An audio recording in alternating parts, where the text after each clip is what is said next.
Assalamu alaikum. You are watching YouTube channel Real Life Study. This is the book of grade 7 New Oxford Modern English Oxford की book है, जिसकी आज की video में हम The First in Her Field इसकी full exercise solve करेंगे. Page number 10.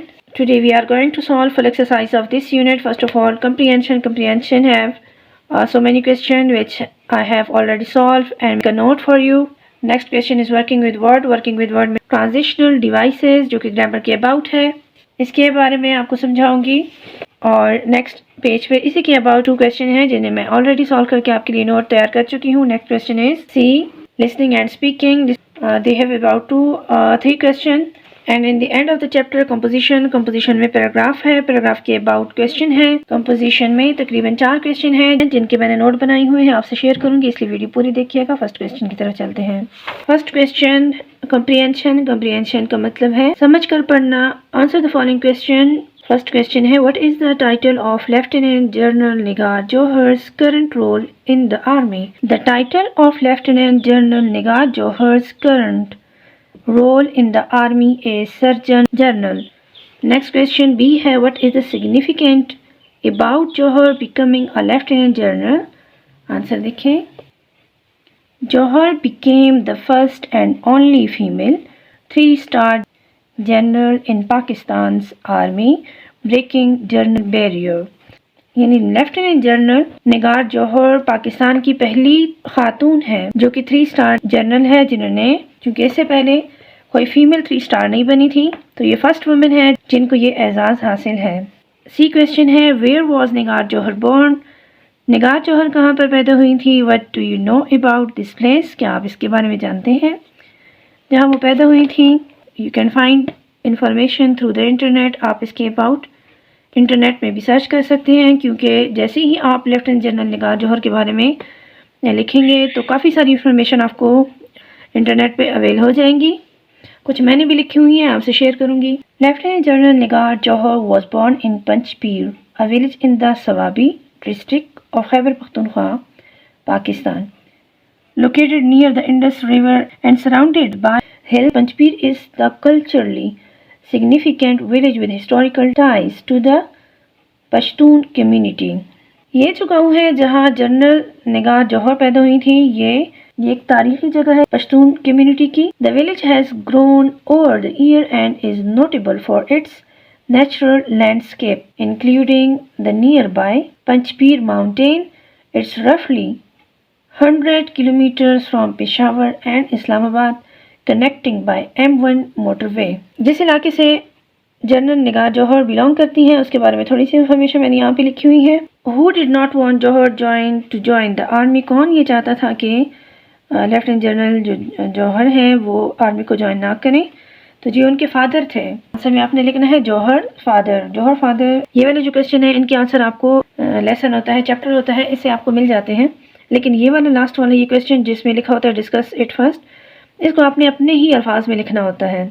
तो क्वेश्चन है based on what is started and what is implied in the passage what are 3 skill qualities that Johar has. Use short quotation to support your answer. General Nigar Johar के बारे में 3 skills and qualities के बारे में यहाँ लिखना है, जो कि मैं ऑलरेडी लिख चुकी हूँ. आप इस तरह लिखें 3 skills and qualities demonstrated by Johar in her career include. First है perseverance. Convincing her father to support her army career. उन्होंने अपने फादर को कन्वेंस किया कि वो आर्मी को ज्वाइन करे.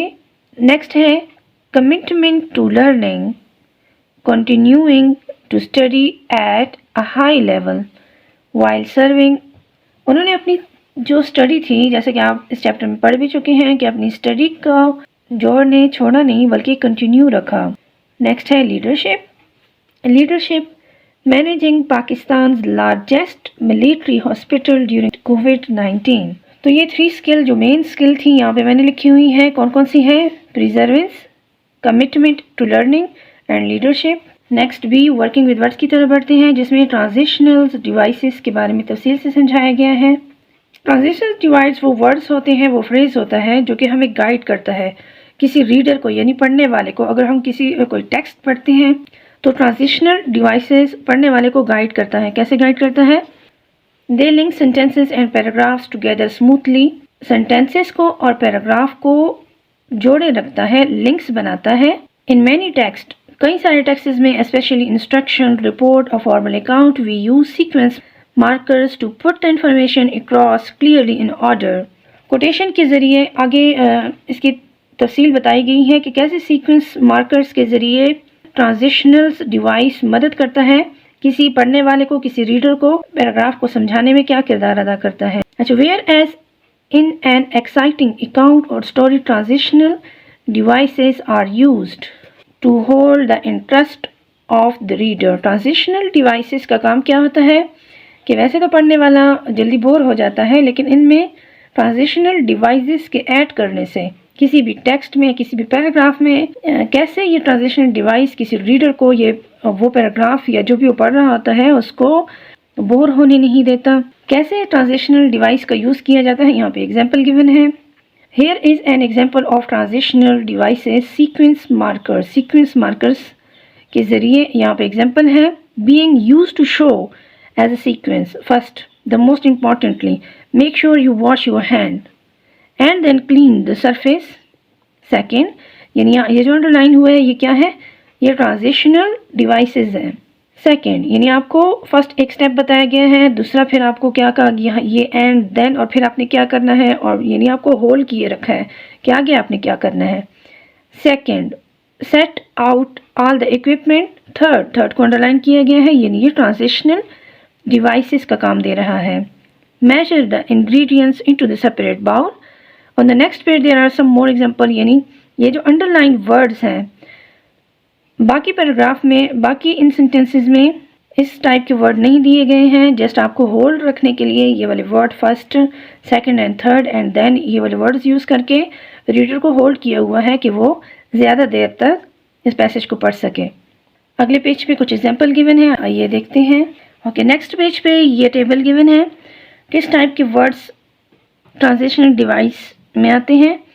एडिशन, एडिशन में क्या है, in addition, also, moreover, equality, important, another, second, first, etcetera, finally, too, as well as, यानी किसी पैराग्राफ में, किसी भी स्टोरी में, किसी भी टेक्स्ट में इस टाइप के वर्ड्स का इस्तेमाल किया जाता है और काफ़ी दफ़ा आप पढ़ भी चुके होंगे। अल्टरनेट, कंपैरिजन, कंट्रास्ट, ये हेडिंग दी गई है, उनमें कौन कौन से वर्ड शामिल हैं, yet, however, but, although, conversely, in contrast, और एग्जाम्पल भी दिए गए होते हैं, रीज़न बताया गया होता है, जैसे कि because, as, for, on the other hand, however, never this. ये आप वीडियो लंबी हो जाएगी, इसको आप खुद पढ़ लें। कंक्लूजन होता है, सीक्वेंस होते हैं, पर्पस होता है, place, condition, cause and effect और चॉइस। इनमें ये वाले वर्ड शामिल होते हैं। कौन से वर्ड शामिल होते हैं, ये वाले वर्ड ट्रांजिशनल डिवाइसेस के नाम से आप जान सकेंगे आगे। ये वाले वर्ड शामिल होते हैं जिनको क्या कहा जाता है, ट्रांजिशनल डिवाइस कहा जाता है। अब आगे जो 2 क्वेश्चन है वो इसी के अबाउट है, आइए सॉल्व करते हैं। First, copy the table above into your notebook. इस टेबल को अच्छे से अपने जहन में कॉपी कर लें, बेशक अपनी कॉपी में भी लिख सकते हैं ताकि आपको समझ आए कि ट्रांजिशन डिवाइस क्या चीज़ होती है। You can add more to the columns as you come across them. Then find at least 5 examples of transitional devices in the chapter about Lieutenant General Nigar Johar and add them to your table. मैंने find out की हुई हैं, आप भी एक दफ़ा खुद कोशिश कर लें, अगर ना आए आपको तो यहाँ से नोट कर लें। जैसे कि इस चैप्टर में इस टाइप के वर्ड्स यूज़ हुए हैं, जैसे कि firstly Johar followed in her father's footstep when choosing a career in the military। ये जो सेंटेंस है ये इसी चैप्टर में शामिल है, इसी चैप्टर से मैंने लिया है। नेक्स्ट एक और सेंटेंस जिसमें ये वाला वर्ड यूज हुआ है, for example Johar was determined to achieve her dream of becoming a doctor. Transitional devices की एक और एग्जाम्पल इसी चैप्टर से मैंने ली है, जो कि है in addition to her medical training she was promoted through the rank of the army.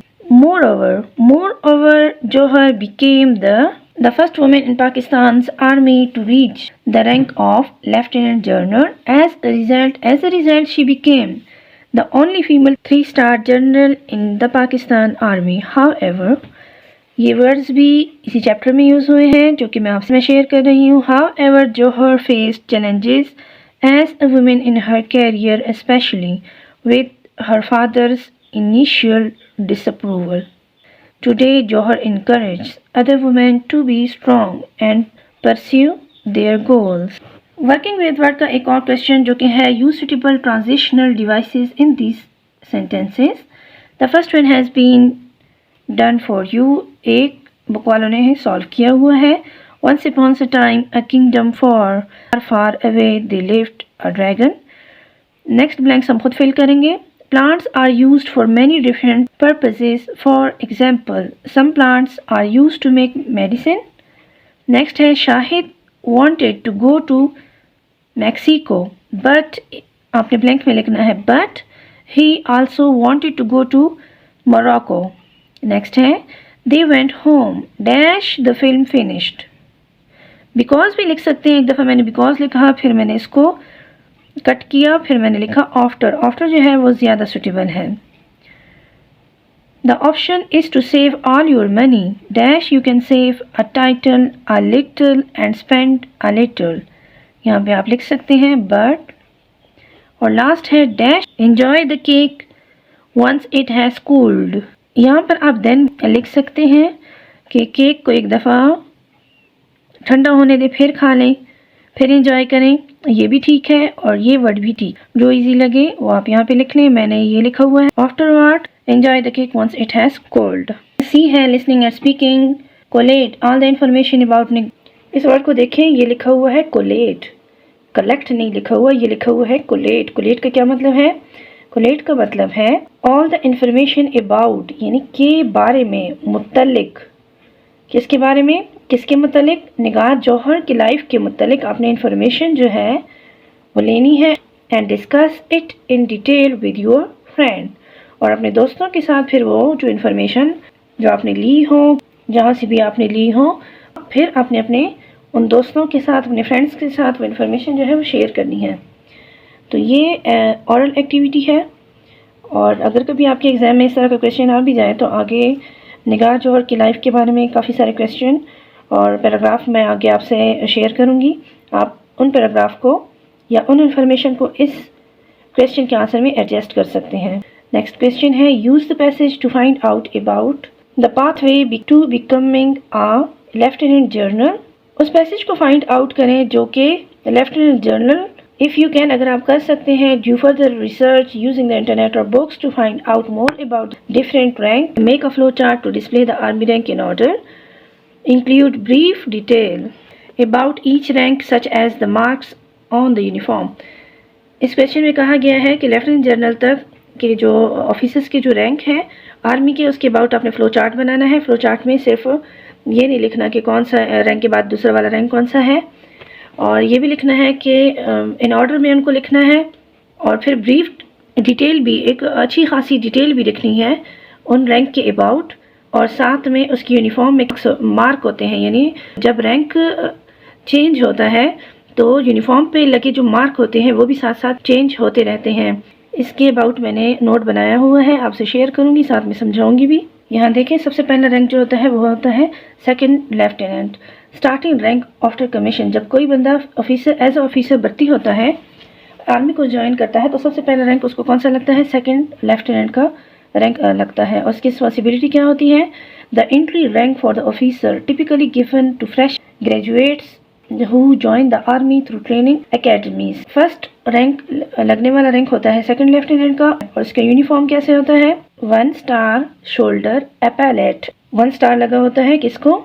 Second lieutenant को. नेक्स्ट रैंक आता है लेफ्टिनेंट, यानी सेकंड का लफ्ज़ हटा के आपने अगर याद करना है तो सेकंड रैंक होता है लेफ्टिनेंट का. उसकी रिस्पॉन्सिबिलिटी क्या होती है? A junior officer responsible for leading a small unit और प्लाटून. यूनिफॉर्म कैसा होता है? 2 स्टार्स ऑन शोल्डर एपैलेट. पहले वाले रैंक में 1 स्टार लगा होता है, दूसरे में शोल्डर पर 2 स्टार्स का इजाफा हो जाता है, यानी 2 स्टार्स होते हैं. नेक्स्ट रैंक है major. A senior officer who may be in charge of large units और एडमिनिस्ट्रेटिव टास्क. और इसका यूनिफॉर्म कैसे होता है? 1 golden strip and a star. पहले वाले 2 यूनिफॉर्म में 1 स्टार होता है और दूसरे वाले जब लेफ्टिनेंट बन जाता है 2 स्टार का हो जाता है. और थर्ड रैंक में एक गोल्डन स्ट्रिप, एक गोल्डन पट्टी का इजाफा हो जाता है और स्टार भी होता है साथ में. नेक्स्ट है लेफ्टिनेंट कर्नल. लेफ्टिनेंट कर्नल की जिम्मेदारी क्या होती है? Senior officer rank often in charge of a battalion have 500 to 800 soldiers, 2 golden strips and a star। अब आ जाते हैं नेक्स्ट रैंक है कर्नल का। इसकी रिस्पॉन्सिबिलिटी क्या है? A colonel is often in charge of a large unit, operational headquarters. और साथ में इसकी यूनिफॉर्म कैसे होता है? 3 गोल्डन स्ट्रिप्स। कर्नल की यूनिफॉर्म में 3 गोल्डन स्ट्रिप लगी होती हैं और स्टार भी मौजूद होता है। इससे नेक्स्ट रैंक है brigadier. They often oversee the operation of multiple battalions. Next है मेजर जनरल। रिस्पॉन्सिबिलिटी क्या है? Responsible for leading division.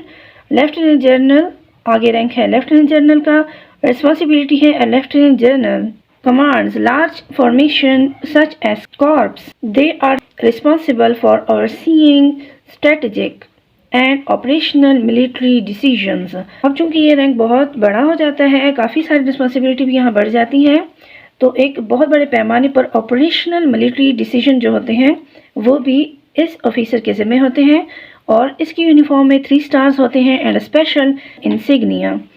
आप कभी इंटरनेट के ज़रिए इन रैंक के, अब यहाँ मैं समझा नहीं सकती हूँ, पिक्चर नहीं बना सकती हूँ, पिक्चर आपको नहीं दिखा सकती हूँ, तो आप इंटरनेट के ज़रिए इन यूनिफॉर्म के जो स्ट्रिप्स वगैरह लगे होते हैं या स्टार्स होते हैं वो आप सर्च कर सकते हैं, आपके सामने इमेज आ जाएंगे। जर्नल, लास्ट रैंक है ये जर्नल का। रिस्पॉन्सिबिलिटी बहुत ज़्यादा बढ़ जाती है। The highest rank in the army typically held by the chief of the army staff. They oversee all military operation and strategic decisions for the army uniform, 4 star and the insignia of army chief। Flow chart भी मैंने बनाया हुआ है इन officers के rank का। सबसे first officer rank, second lieutenant, lieutenant, captain, major, lieutenant colonel, colonel, brigadier, major general, lieutenant general और last rank है जनरल।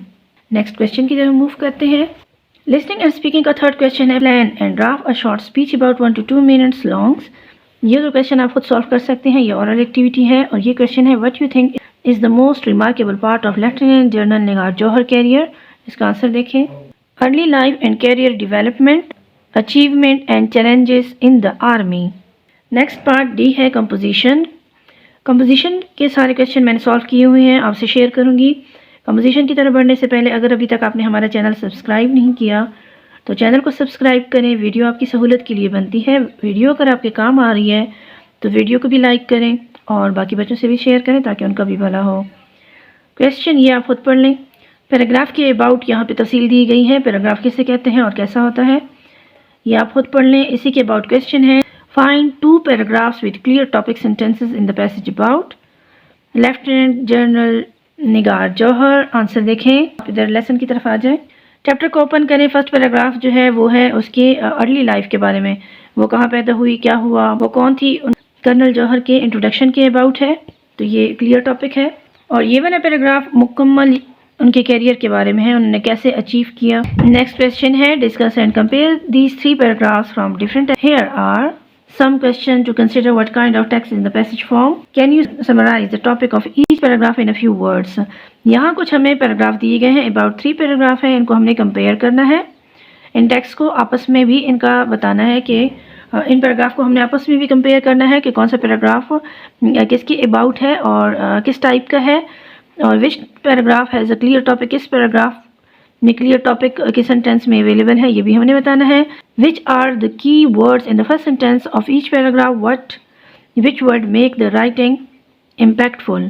इन पैराग्राफ को आप भी अच्छे से देख लें, रीड कर लें, एक दफ़ा आप खुद ट्राई कर लें। अगर आपको समझ नहीं आ रही है, आपसे नहीं बन पा रहे हैं, तो मैंने यहाँ नोट बनाई हुए हैं, आप यहाँ से कॉपी कर लें। फर्स्ट पैराग्राफ किस टाइप का है? इंफॉर्मेटिव है एंड इंस्ट्रक्शनल है। समरी हेडिंग देखिए, समरी क्या है फर्स्ट पैराग्राफ की? Importance of carrying a passport when travelling abroad. Topic sentence क्या है? The most important thing to remember when travelling abroad is a valid passport. Keywords कौन से हैं? Valid passport. सेकंड पैराग्राफ को आप जब रीड करेंगे तो टाइप कौन सी है उसकी? नैरेटिव है, डिस्क्रिप्टिव है। समरी कौन सी है? समरी है someone almost misses a flight due to not having a passport. No clear topic sentence जो कि clear नहीं है, इस किसी भी sentence से वाज़ेह नहीं हो रहे हैं, लिहाजा मैंने लिखा हुआ है no clear topic sentence. Keywords है some limited, unclear start. Last paragraph type है expository, instructional. Summary है tips on becoming a stronger reader by reading regularly and widely.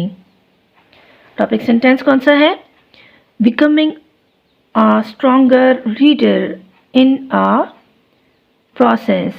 Keywords stronger reader, process. तो बच्चों नेक्स्ट पेज पे आ जाए, page number 15 पर next question है These two texts are written by the student explaining why they would. ये भी आप खुद कर सकते हैं, उम्मीद है आप खुद कर सकेंगे। अगर नहीं आ रहा आपको तो फिर आप मुझे इनबॉक्स में मैसेज छोड़ दें तो मैं इसकी भी वीडियो बना दूंगी। नेक्स्ट क्वेश्चन है जो कि लास्ट क्वेश्चन है A report gives a spoken or written account of someone that one has observed, heard, done and investigated. First find what you can about Maryam Mukhtar and divide the information into two columns under fact and opinion. Then write a brief report on the fact about her life, career and death. Remember to use paragraphs with transitional devices and effective topic sentences. इस question में कहा गया है कि आप एक report ऐसे तैयार करें जो कि आपने देखा हो, आप इन्वेस्टिगेट करें, पहले जो आपने सुना हुआ है या फिर आप इन्वेस्टिगेट करें, ऑब्जर्व करें, उसके बाद आप एक रिपोर्ट तैयार करें जिसमें आपने क्या फाउंड करना है, मरियम मुख्तार के बारे में आपने कुछ इन्फॉर्मेशन जो है वो फाइंड आउट करनी है और फिर उन इन्फॉर्मेशन को आपने 2 डिफरेंट कॉलम्स में वो लिखना है। ऐसे सेंटेंस रेडी करने हैं कि जिसमें फैक्ट भी हो और ओपिनियन भी हो और फिर एक रिपोर्ट फैक्ट के अबाउट तैयार करनी है जो कि लाइफ, कैरियर और डेथ के बारे में है। और ये भी याद रहें कि जो पैराग्राफ आप रेडी कर रहे हैं वो ट्रांजिशनल डिवाइसेस और इफेक्टिव टॉपिक सेंटेंस पर मुश्तमिल हो। तो मैंने ऐसा ही पैराग्राफ रेडी किया हुआ है, आपसे शेयर करूंगी। पहले मैंने ये छोटा सा एक पैराग्राफ रेडी किया, फिर मैंने सोचा कि आपको ये समझ नहीं आएगी, लेकिन इसमें ओपिनियन और जो फैक्ट है वो वाजे नहीं हो रहे थे, लिहाजा मैंने एक और पैराग्राफ रेडी किया जिसमें आपको सही समझ आएगी। जी, तो ये असल आंसर है आपके क्वेश्चन का, फैक्ट और ओपिनियन पर ये मुश्तमिल है। फैक्ट में लिखना है आपने Maryam Mukhtar was born on July 24, 1992 in Karachi. और ओपिनियन यहीं से आपने नेक्स्ट सेंटेंस स्टार्ट करना है। इसी का नेक्स्ट सेंटेंस जो कि ओपिनियन है, Maryam Mukhtar is an inspiration to women everywhere who aspire to join military. Next sentence fact पर मुश्तमिल है, she joined the PAF in, यानी PAF मुराद है air force, in 2010 as a fighter pilot. Opinion में आगे आपने लिखना है, इसी पैराग्राफ का नेक्स्ट सेंटेंस है, Mariam Mukhtar's achievement were ground breaking showing that women can excel in traditionally male dominated fields. Next sentence लिखें, मरियम मुख्तार वॉज, ये फैक्ट पर मुश्तमिल है, यहाँ मैंने हेडिंग दी हुई है, अभी तक तो आपको समझ आ गई होगी।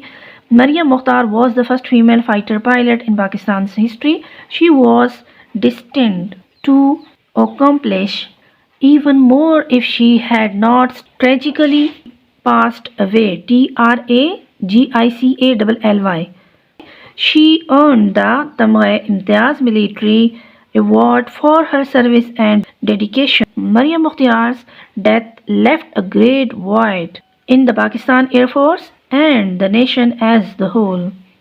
Maryam died in a plane crash on November 24, 2015 while flying a training aircraft. Her death was a significant loss to the nation as she had much more to contribute. She became the first woman to fly a fighter jet in PAF. Maryam Mukhtar's story will continue to inspire young girls to pursue careers in aviation and the military. Maryam aircraft crashed during a training mission in Punjab. Her achievement despite challenges made her an example of perseverance and determination.